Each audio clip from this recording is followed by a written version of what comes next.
Hello folks, and welcome to the channel. Welcome back. And in this episode on the ECU, we're going to dig in a little bit deeper inside the ECU, and we'll focus on the fuel map. And we'll start with a little recap of the previous episode. The ECU has two main functions. It has to control the amount of air and fuel mixture which is injected into the engine through an output signal towards the injection system, and it will also control the amount of degrees advance that the ignition system requires for the engine to run on the most optimum condition. These are output signals, and you will find those for each injector and for each spark plug. We also have what we call an informative system, which is our dashboard, so the ECU will deliver information towards the dashboard for the driver. We as mechanics, we would like to work on the ECU, we would like to read out error logs, we would like to clear them, maybe we even want to reprogram the fuel map in the ECU, and therefore we need something which we call a human interface, and that is the test interface we have with the ECU, over which we can communicate with the ECU with a standard protocol.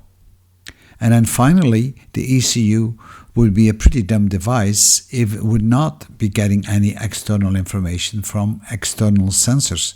This could be your gas pedal, this could be your map, it could be your engine temperature. There's many sensors that will provide information back to the ECU.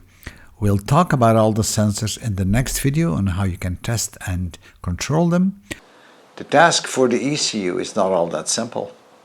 It has to make sure that the injectors are pulsed at the right time and long enough so the right amount of fuel is provided inside the cylinders.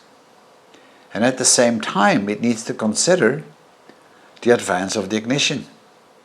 Now think about it for a minute. If we were to drive uphill with a car and we're doing 3000 RPMs, we will have to floor that throttle pretty much deep down because we need sufficient power to drag the car up to the hill and to maintain the 3000 RPMs. But once we're on the top of the hill and we start to descend and we still run at 3000 RPM, we are letting the throttle go. Basically, the throttle is almost fully upwards. And then once we hit the highway, a flat stretch, we start to cruise. And most likely we're running at 3000 RPMs and our pedal is about 1/3 down, something like that. So what you've seen here is three scenarios whereby the ECU has to change the air-fuel ratio. We need more power going uphill, so we need a richer fuel mixture for the same RPMs. Going downhill, we can run very lean, almost to nothing, because the car will roll down by itself, and the ECU needs to consider this. And on the flat cruising period, well, the ECU has to deliver probably an AFR around 14.3, 14.1 if you're running regular fuel. So the ECU really needs to know what to deliver, and this is achieved by the creation of what we call a fuel map. And think about the fuel map as a three-dimensional map.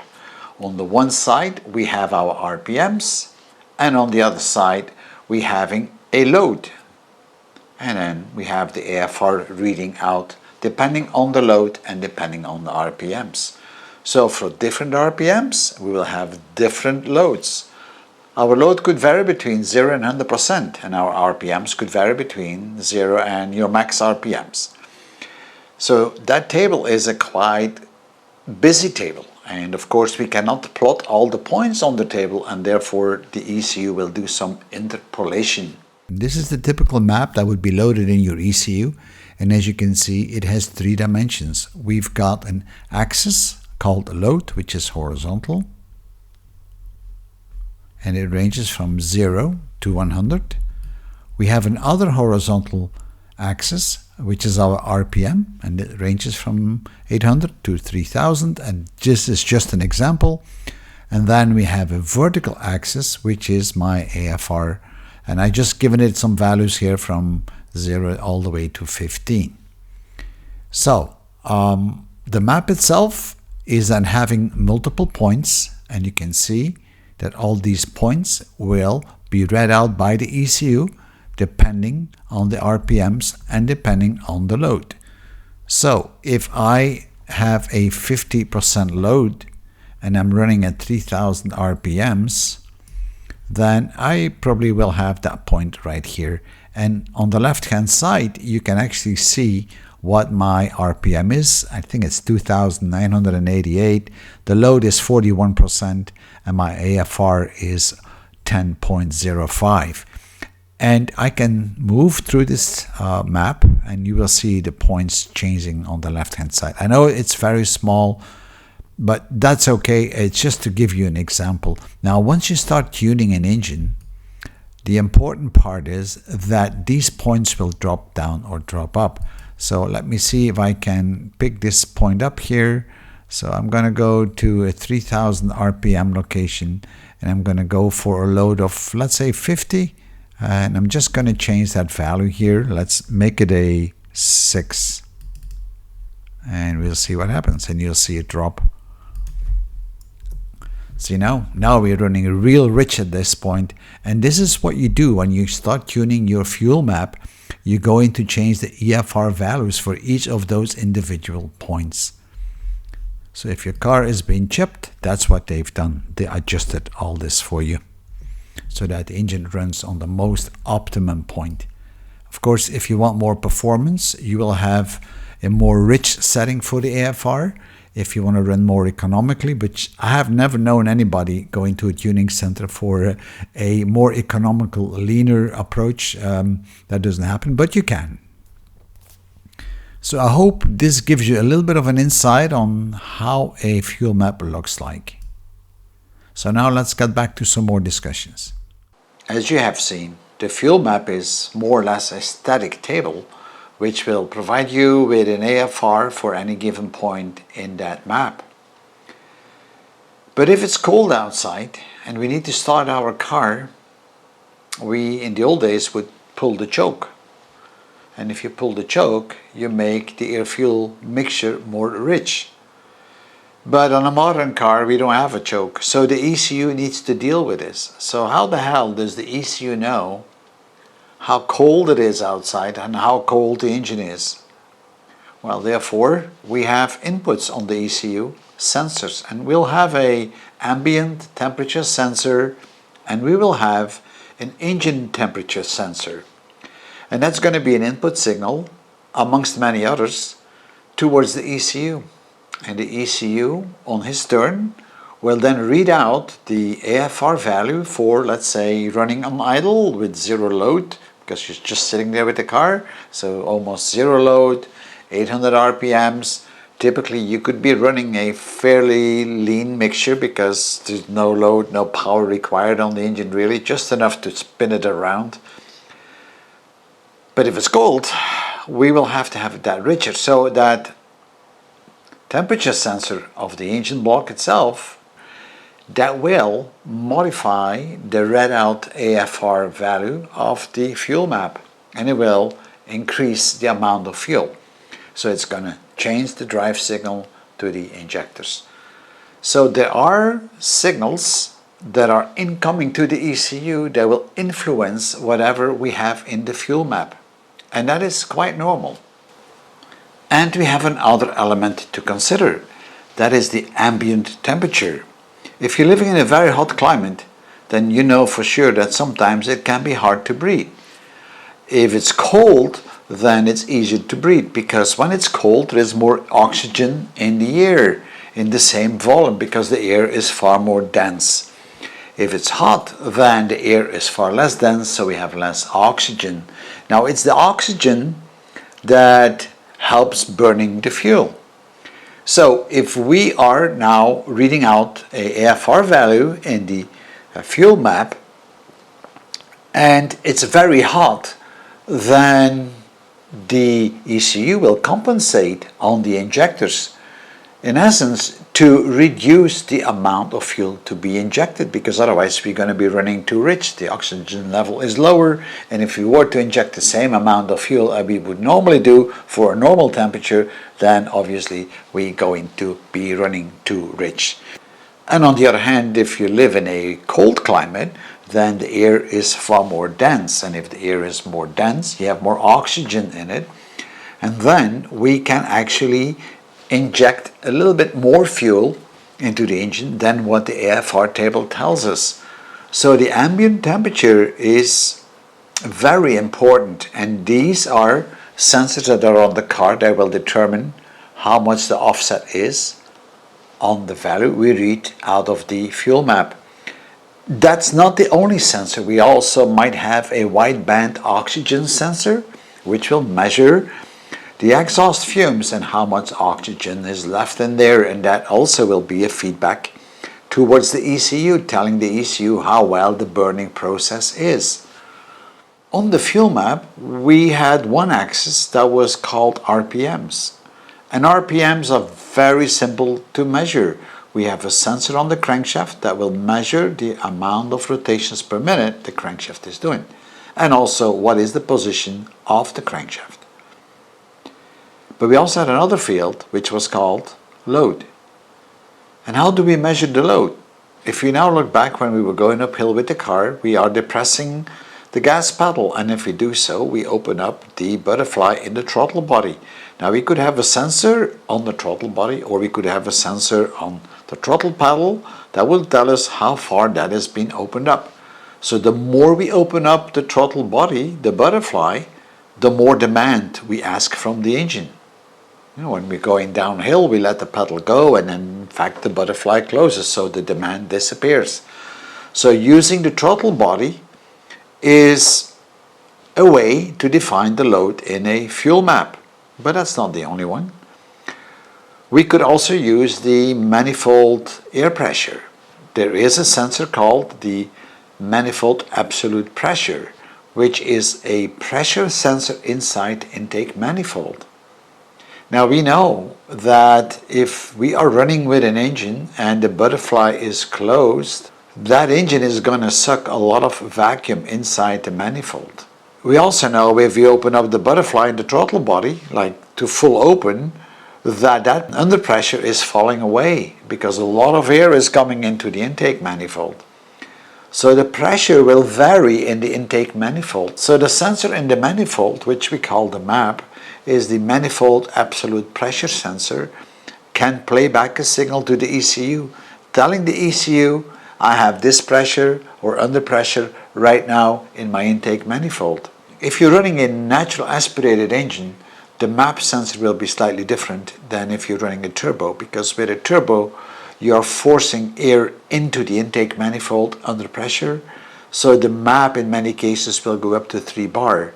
And that's different for a natural aspirated engine. So the map need to be matched to the engine block, and depending what you've done. So if you convert your car, don't forget to change the map. Anyway, that's an input signal towards the fuel map of the ECU. And this is how the ECU is going to figure out what is the right amount of fuel I need to inject into the cylinders through the injection system.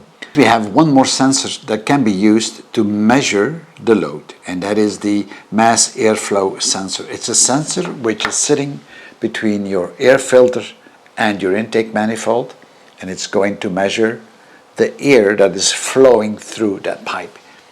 And of course, if we go into accelerate, if you push the pedal down, we are sucking more volume into the engine, and then of course that reading will increase, and that is played back to the ECU, and the ECU will then be aware that there is more demand, that there is more load needed, and it will then increase its AFR. Now if you're talking a 4-cylinder or a 6-cylinder or an 8-cylinder, it doesn't really matter. Depending on that type of an engine, the ECU will have multiple outputs for the injectors. It will address each injector individually, and it will open up the injector for X amount of time and at the right time. And a lot depends on the injection system itself, of course, but we'll get to those signals later on. What we haven't talked about yet is the advance. The AFR will determine how much advance is needed for your engine to run most optimum. If we give the car too much advance, then the burning peak of the fuel will come before top dead center, and then we get a knocking effect or pinging effect. Not a good thing for your engine. So that is why the ignition timing has to be set correct and maintained, and be varied depending on the condition and the mixture that we inject into the engine. A lean mixture has the tendency to burn faster. So for a lean mixture we need to have less advance. For a rich mixture, the mixture tends to burn a bit slower, just because there isn't all that much oxygen in it. So we need more advance. So we want to have the peak of that burning just after top dead center. And that's another offset that the ECU will calculate based on the fuel map input it gets. And it will know that based on the position of the throttle, the engine temperature, and the environmental temperature, because that will determine how much oxygen there is, and potentially in combination with your wideband oxygen sensor. So you can see the ECU is a pretty complex microcomputer that has to do quite a bit of calculations, and it has to do it real quick as well, because there's no time to wait. Knocking and pinging of an engine is really bad for the engine, and that is why on most cars you will also find a knocking sensor. It's a device that is mounted on the engine block, and it works on a certain resonance or frequency. Whenever pinging is happening or knocking is happening, it will detect it and it will flag it to the ECU, and guess what the ECU will do? It's going to retard the ignition. We are nearing the end of this video, and as you have seen, the ECU is not all that complicated. It is a smart microcomputer running on a fuel map with static values that are dynamically adjusted based on the input signals it gets from the different sensors. That is really all what there is to it. The ECU can work either in a closed loop or an open loop, and I haven't talked about that. But a closed loop is where the ECU doesn't give a damn about the sensors, what is coming in. It's just going to read out what the situation is in the fuel map, and it's going to use that without any adjustment. And that is, for instance, starting the car, right? I mean, you need to start it somehow. So nothing is powered on, so a start of the car is basically a closed, an open loop operation of the ECU. There's no feedback signals, but very soon as the engine picks up its rotational speed, it's getting to idle, then the ECU will swap over to a closed loop operation. And a closed loop means nothing more than considering all the feedback signals that you get from all the sensors, the map and the MAF, engine temperature, all these different sensors that we talked about. So that is the closed loop operation, which is of course tuning the engine to the best possible position. So if you're planning to modify your ECU, I would say wait a little bit until the next episode, because you could really damage your engine, you could really do a lot of wrong things with it. And in fact, many ECUs today, you can't even modify anymore.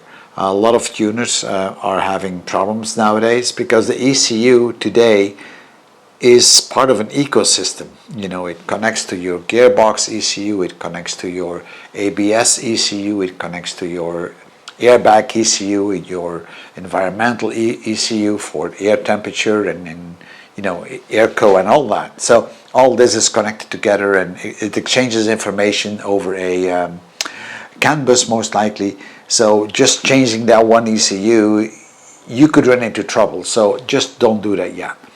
But if you really like to play with ECUs and you want to apply this to your race car or to your own specific sports car, and you don't care about all the other funny stuff, then yes, buy an open ECU. And an open ECU is a ECU where you have full access to all the parameters in the ECU, to the fuel map, which you can program with a special application.